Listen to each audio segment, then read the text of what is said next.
Cho chạy đi.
Vô vô.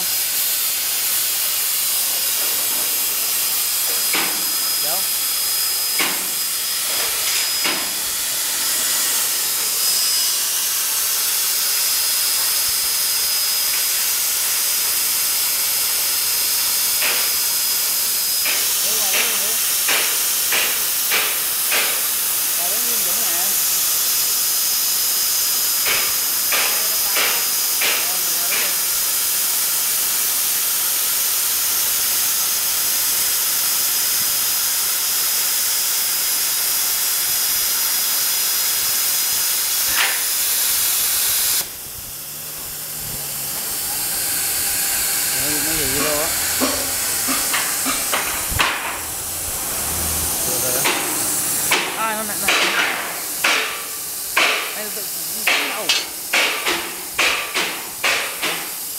cho nó lên nãy, cho cái đầu nó lên nãy rồi đi lại cho lên đi, cho đi.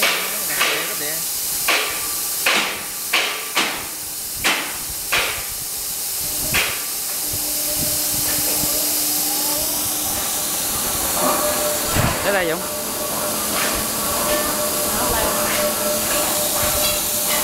Vậy.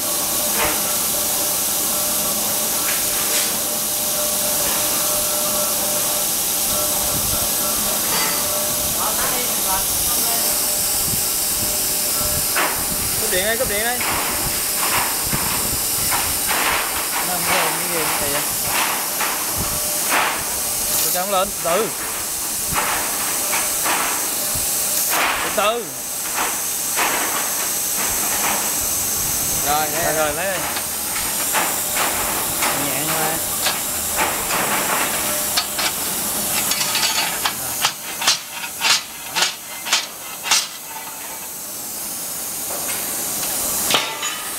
Đây chính là con cưng của tụi mình. Lấy thước đo luôn Dũng. Không thước đo luôn Dũng. Rồi nha. Đâu? Cái này ở đâu? Tôi đang quay phim mà. Quay vậy. Rồi để lấy thước đo Dũng. Nóng.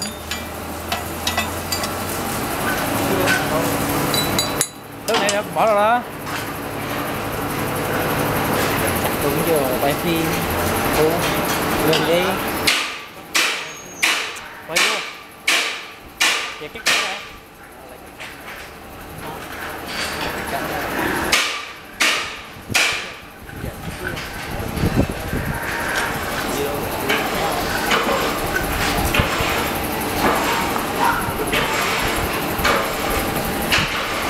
Đo này là 30.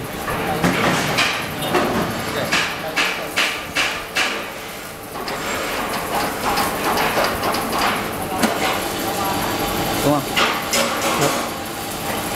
Được. Chưa thấy rồi đó.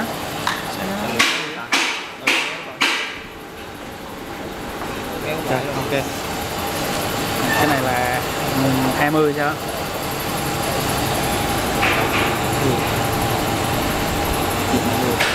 Nhiều. 27. Nhiều vậy? Có quay